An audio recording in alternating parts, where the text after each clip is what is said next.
This is Making Light. Julie Hurt and Kate Foggo are soul-level intuitives and animal communicators. This show is about us sharing our experiences in the hope it will help others along their path. So let's go make some light. Hello everybody, I'm Kate Foggo, this is Julie Hurt, and together we are indeed making light today and every day.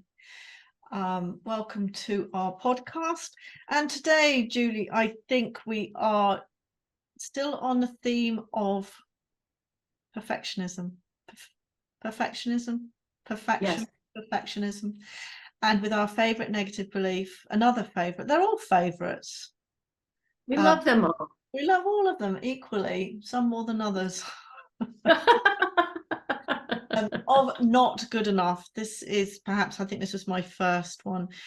So a little background into what we do. We've been choosing themes just to give us a focus, because we found actually when we were doing stuff that things would always come up around us. It all seemed to home in on a particular subject or negative belief. And so we decided, well, if we chose a subject in advance, then presumably things would come up around that. And actually it does seem to happen.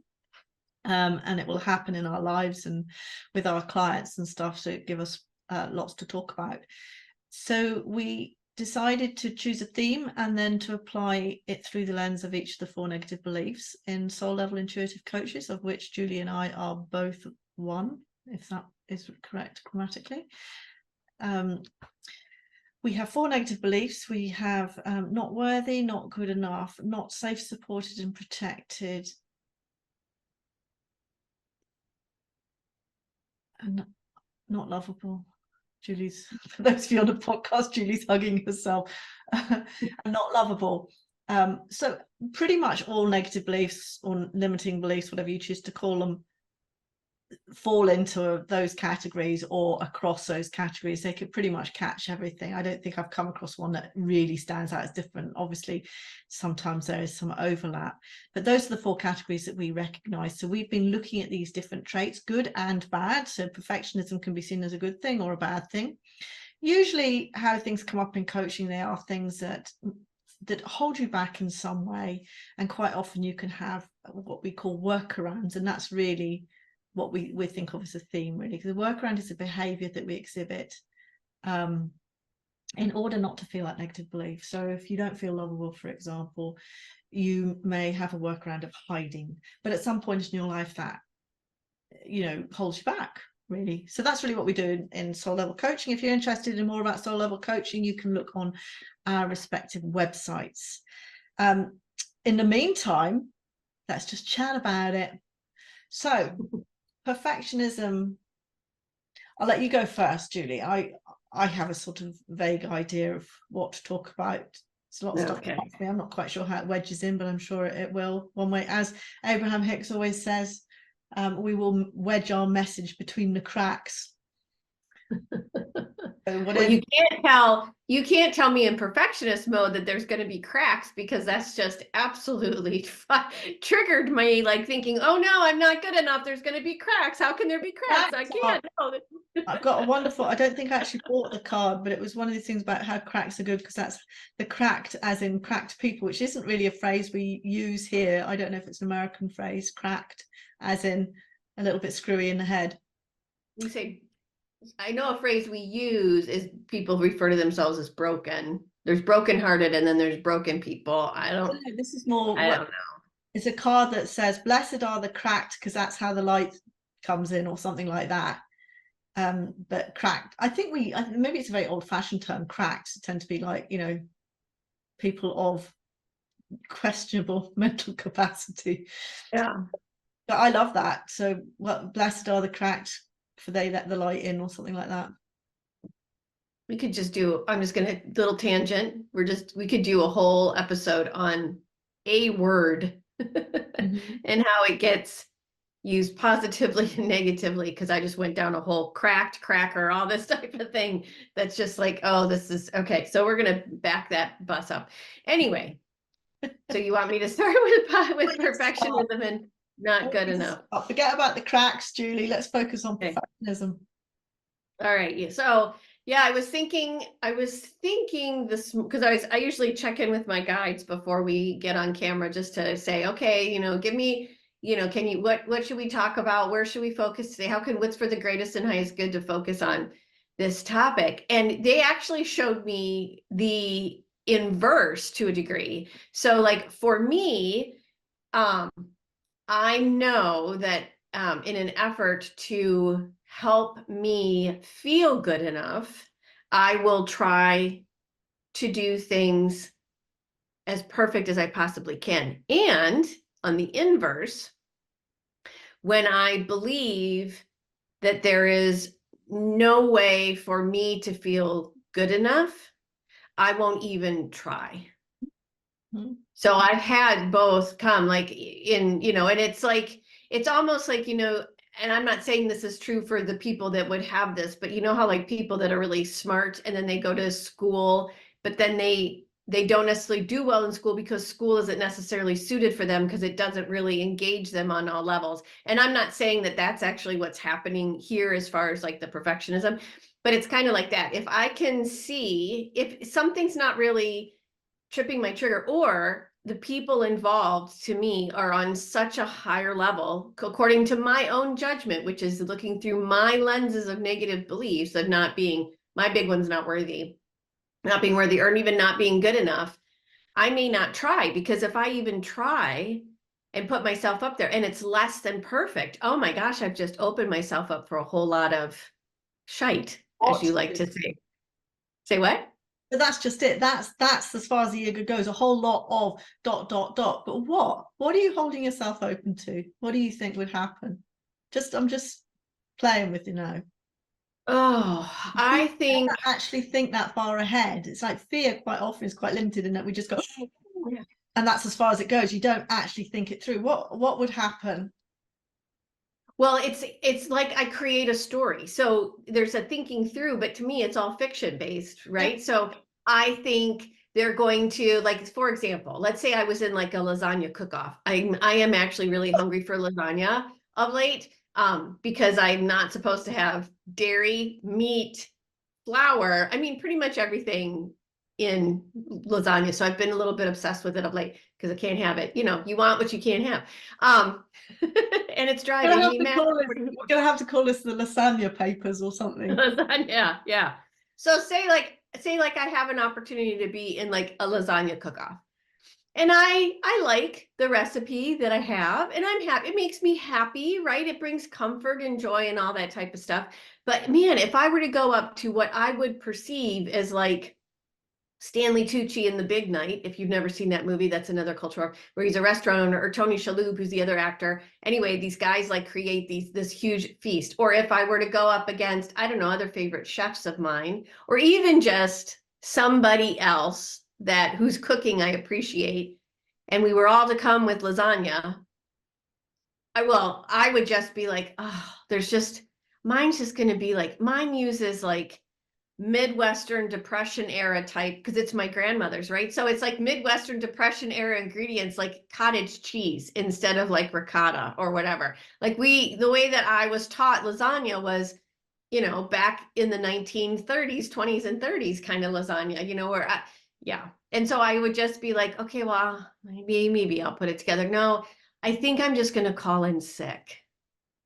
And that's so the fear that would come in, or that not good enough, would just actually really work really well and shut me Yeah, down, where it would actually feel better to not participate instead of. because the horror of what not having the best lasagna is just unthinkable. Oh yeah. Oh Yeah. yeah. Yeah. And the ridicule. Oh yeah. The ridicule would be, But yeah. there wouldn't be any, would there? This is what's so No, stupid. no, they probably think mine was the best because it was done so cheap. Yeah, It's so totally. unusual. Actually, do you know what? You've just reminded me, because it's funny how not good enough is one of these, not, this is a complete aside, but I have to tell you, how it's one of those triggers for getting annoyed and getting frustrated and defensive. Is this not good enough? And I remember Gary, who's really quite fussy about what he eats, and he has a really, what I would call, Spartan lifestyle in a sense. And to be fair, it's probably me that's taught him all these habits that I have since grown out of, low fat, all these sort of, you know, so he still holds on to them. And had a conversation with him about animal fat not being bad for you. And like, I can't get through to him anymore. And it's like, just leave him alone, Kate. But anyway, but he now believes all these things that I believed 20 years ago about not eating fat. So like, he won't eat fat and he won't eat this and he won't. Anyway, when he's at other people's houses, obviously he eats whatever he's given. And he'd come back from, I've got a friend, she's one of Gary's best friend's wife is American. I think she's, I can't remember where she's from. Anyway, she does really beautiful cooking, elaborate, and but of course it's all cream, butter, and stuff like that. And he'd come back raving about Anna's cooking, and I was livid. I was like, if I fucking pack of butter, you know, if you would let me put a pack of butter in your, you know, of course it would taste good. It's funny, I just thought of that when you're talking about your Spartan lasagna recipe, which actually, you know, who eats cottage cheese? I mean, that's fucking Rosemary Conley low fat cookbook. It was that, not 1900s, but that was the 90s. Nobody eats, do they? Does anybody eat cottage cheese anymore? I do, yeah. So my one stepson, who's in his early 30s, public school teacher in Detroit, fabulous man. He was telling us, actually, it's like on the rise again because it's such a really good source of protein. And he's got a six-year-old son. I lose track of time, sorry. That yeah, they will eat cottage cheese just because it's such a good source of protein. And I love cottage cheese, although I was taught to eat it with sugar, so I can't eat. Cottage cheese is one of those things that I don't. It's like quark. They have this thing called quark here, which is like, I know quark. Yeah, living in Germany, I remember. Cottage cheese mashed up so it's not bobbly. That's all. It's just like, why would you, like, what is that what it is? I never knew what it was. No, it's not, but that's what it appears to me to be. Yeah, and then taste wise, you know, it's like I buy zero noodles, which these noodles made from it's called lots of different things, but I think it's konyuku or something. It's they eat it in Japan. Basically it's all fiber, so none of the carbohydrate can be used, and they don't really taste of anything. They smell quite foul actually because they're held in water, but if you rinse the water off properly, they'll take on the flavor of what, you know, but they are zero noodles, and as Gary says, zero noodles, zero taste, zero everything, and that's cottage cheese to me. Anyway, we digress. I'm sorry, I'm just thinking about, if you think of all the things that Julie could possibly do wrong, and she comes up with lasagna. Well, good thing that cottage cheese doesn't hold on to a negative belief about not being good enough, because we just obliterated it. We did. Poor cottage cheese. Cottage cheese. I don't, you know, I think what it was is because when we had, whether we called it cottage cheese in Kenya, I don't know. I'm thinking of like cream cheese. So that's what I was expecting. So imagine my disgust when I was actually given cottage cheese for the first time. And also, what's with the lumpy bits? I mean, it looks like pebbles. Like there's something not right with that. Anyway, enough I just think of little Mary sitting. Who was the girl that had the spider and was eating her curds and whey? Is that not what cottage cheese is? I don't know. Is that Mary? Yeah. No. Mary, quite contrary. No, that's a different one. I don't effing know. Curds and whey. Right, we'll have to look it up, but I know who you mean. Yeah. Well, right, interesting. Yes, so not good enough. But what is interesting is that those fears are usually totally, what's the word, unfounded. Yeah. But you see, I was thinking of something different when we started this, but as soon as you started talking, see, you went straight to lasagna. All I could think of was hockey and games. Like I was a little fat kid, not massively fat, but you know, I was probably quite fit because we were very outdoors in Kenya, obviously, because it was beautiful weather all the time.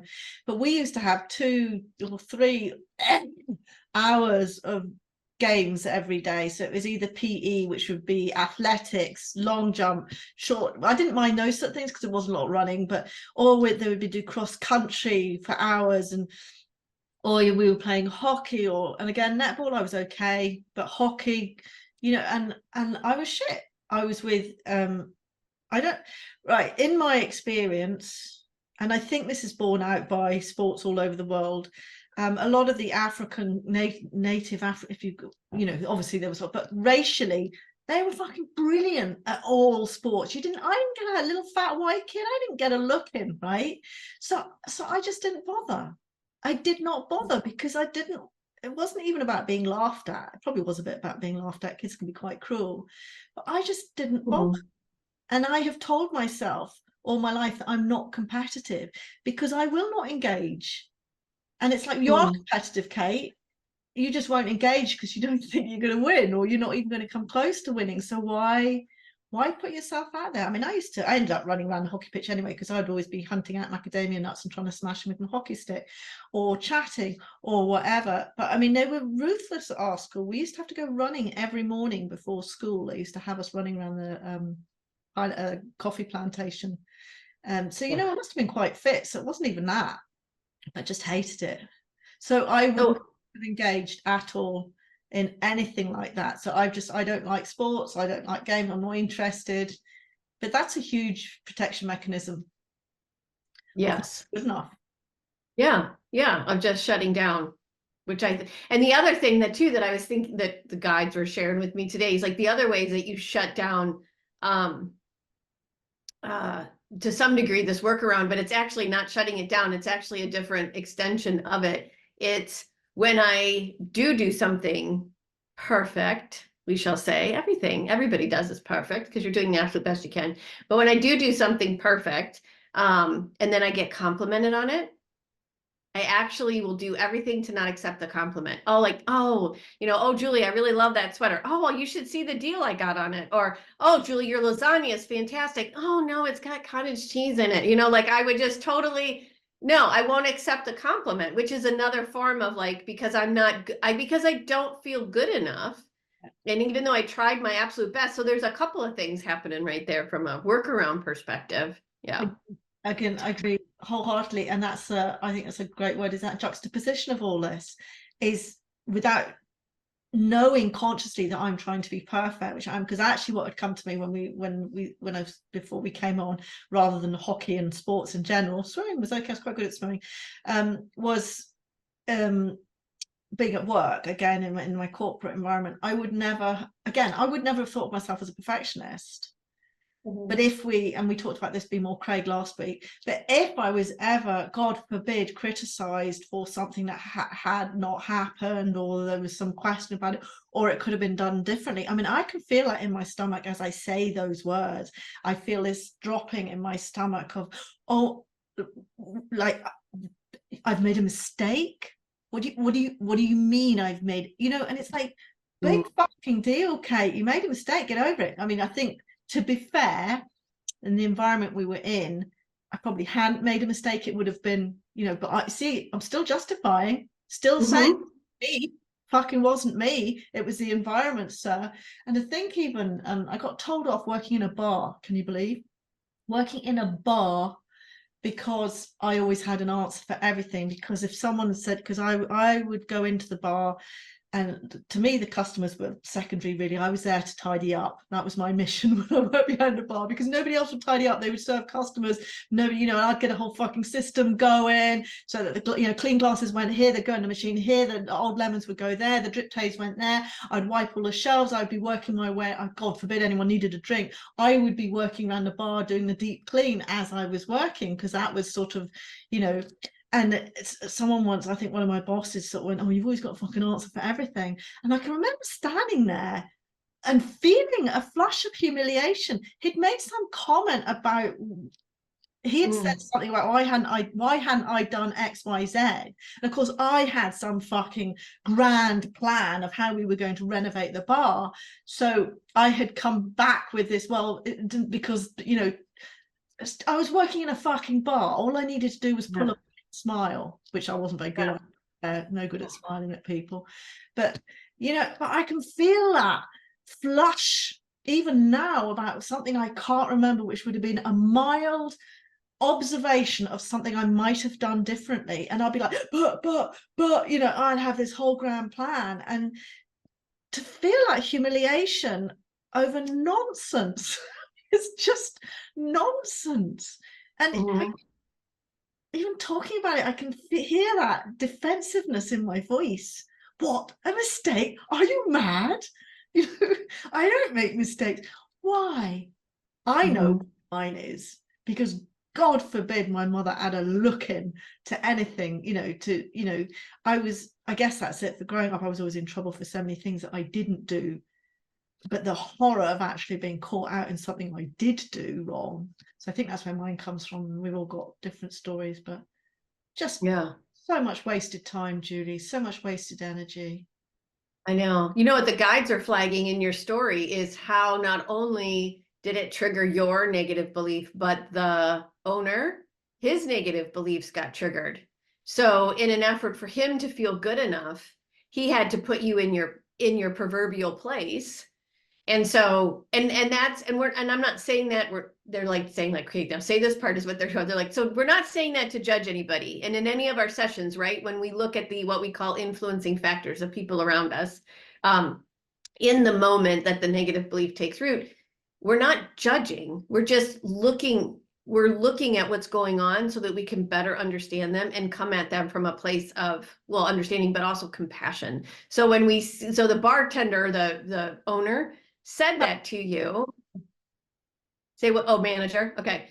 Said that to you. And he clearly was triggered by you having an answer for everything. Mm-hmm. And therefore had reacted from a place of fear to be able to put you back in your place so that you didn't trigger him again. Well, let's be honest, Julie, nobody likes a smart ass. And I was, I was a smart ass. I did have an answer for everything, but I wasn't trying to be a smart ass. I genuinely had an answer for everything because I had it all planned out. Yeah. I knew what I was doing.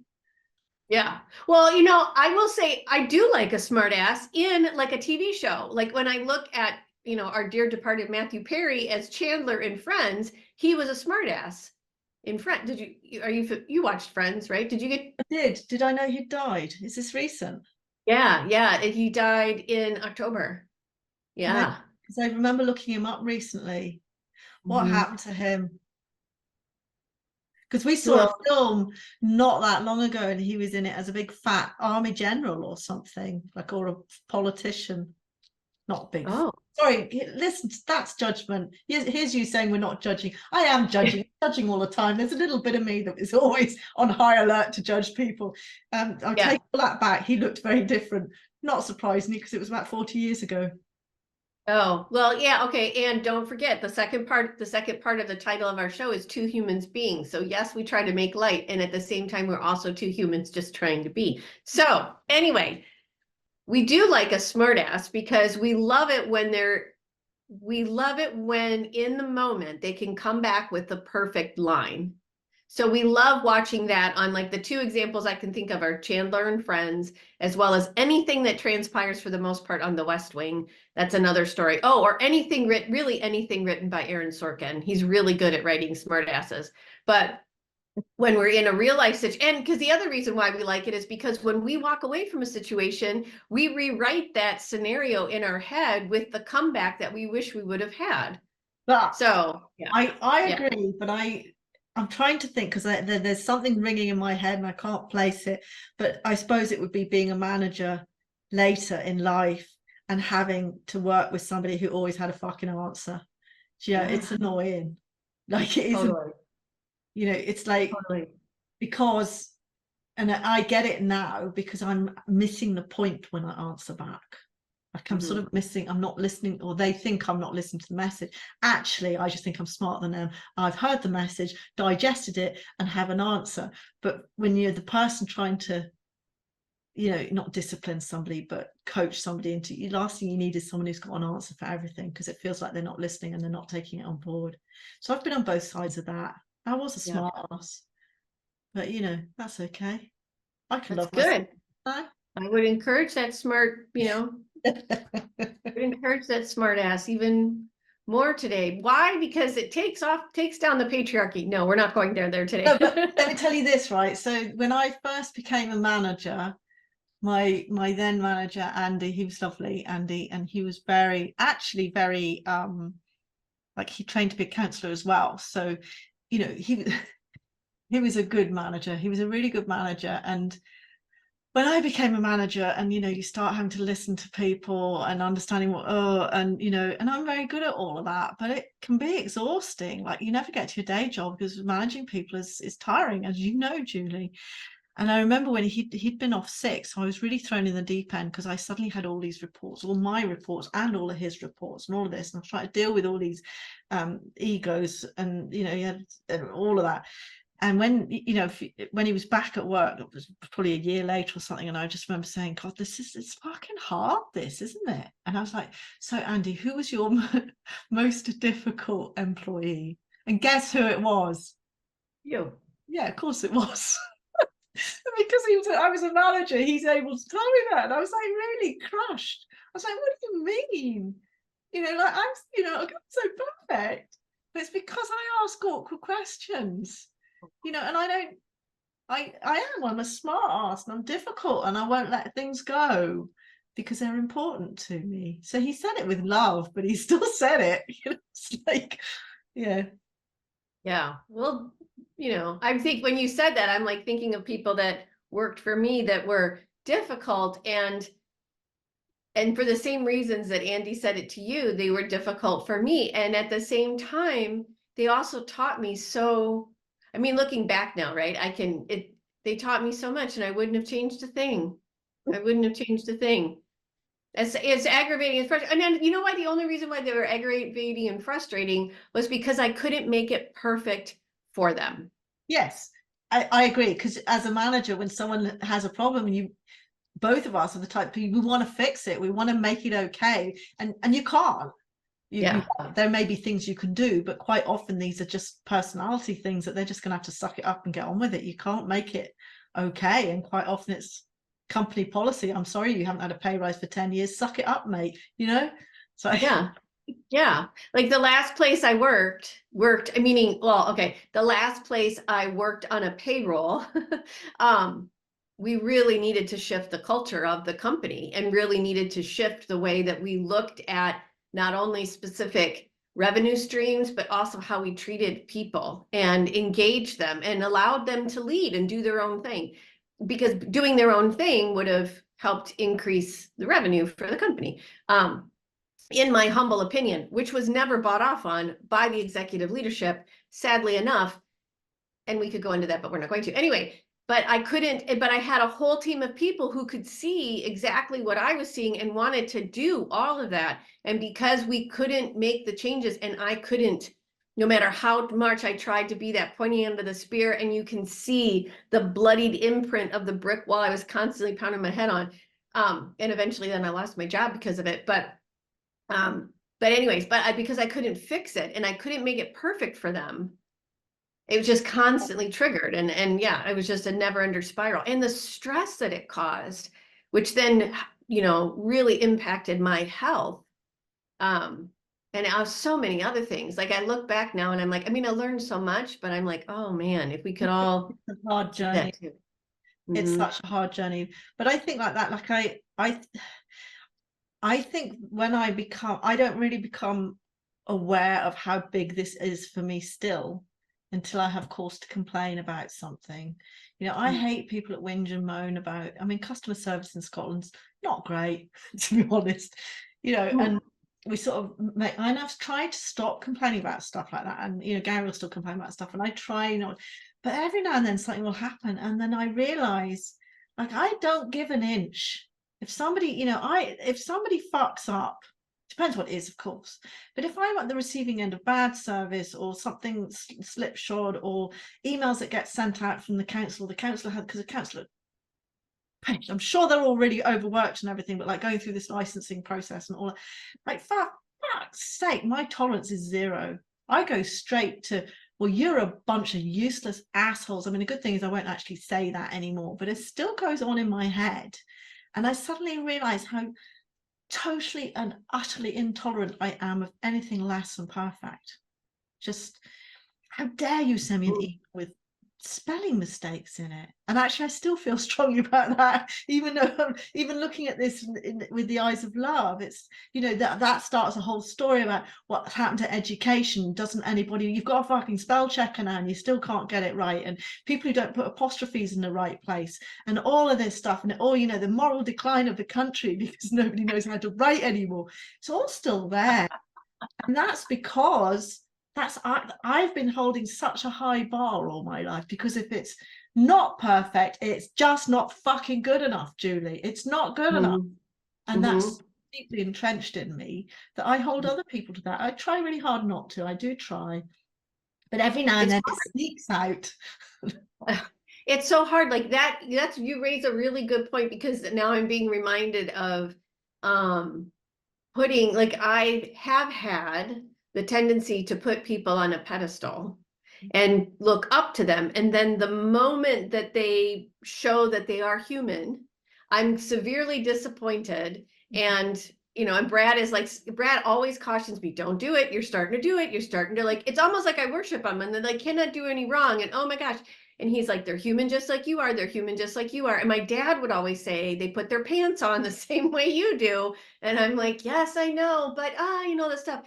And what's interesting is, since we've been doing this work, I've come across some teachers that specifically say, I am a teacher. I am just helping you. I don't know any more than possibly you do. I'm just here trying to help however I can help.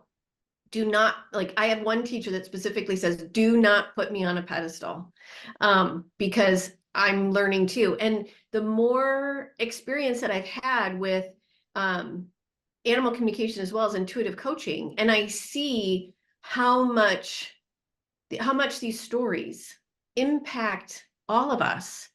And I'm realizing, and then I even listen to memoirs. Like, I just finished listening to Bono from U2's memoir, and all the things that he goes through, and he still feels like he's not worthy. Oprah still feels like, she's not worthy or good enough, or whatever the negative belief is. So that everybody's still struggling. And I'm actually starting to see, like, this level playing field, that we all are here doing the absolute best. And if we can help one another, it can actually it could actually be beautiful. But we continue to try to be perfect ourselves in an effort to, and try to, like, not understand our own stories, where they come from, to allow them to move on and dissipate, if you will. But yeah, but perfectionism for me also can be putting people on a pedestal. And I do the same. And like you, it means that when somebody lets me down, it's a big fall from grace, because then I'm angry with them for not being who I thought they were. Yeah, who I felt I needed them to be. Yeah. When Yeah. actually what you say is absolutely right and absolutely beautiful, is we are all just muddling along, and every night you meet someone and you give them a helping hand up some road, and then they're carrying you over the next bit. This is a wonderful thing about, like, our relationship, and I have others with other healers, is we all help each other up. And then there are times when we're down, and I don't think I have any of these relationships with people where it's all one-sided. It isn't. I'll have one person I'll meet every week, and I'll go, oh my God, I mean, it's been me for the last 5 weeks. And then I'll crash and burn, and they're there for me for the next. And you and I have been through this as well all the time, haven't we? Since you feel, we're all just, what is that saying? You don't need to be, you don't need to be, nobody has arrived. They just might have traveled that bit of the journey before you, so they can help you along, and that's it. And the journey's not linear, that's for sure. No, not at all. So anything else on perfectionism, Julie? No, I feel like that is a wonderful place it is a perfect place I hate to allow this episode to be good enough. And we can come back next week with the final installment of perfectionism, right? Next week would be. I'll have to have a think about that one, not safe, supported, and protected. But I'm confident something will come up. Yes. So thanks for the preview. So yes, next week we will be talking about the workaround of perfectionism as it relates to our need to be safe, secure, and protected, or not feeling safe, secure, and protected, which I always like to equate to the root chakra. So to me, anything that upsets that root chakra, that's how I look at that one. But we'll talk about all of that next week here on Making Like Two Humans Being. I'm Julie. Here with me, as always, is Kate Fago. If you are listening to us or watching us on YouTube, please like and subscribe so that others can find us. Even comment. That helps too. If you can just make a little, hey girls, nice job. Girls, I said girls, women. Oh. Human beings. Hey, human beings, nice job of making light. That would be great too. If you're following us on Apple Podcast, Spotify, or your other favorite podcast platform, also please subscribe, leave a comment, rate, review, all that good stuff. Again, so others can find us. We are so happy that you are here. Feel so grateful. And we actually are feeling good enough right now. Thank you so much. And we will see you next week here on Making Light to Humans Being.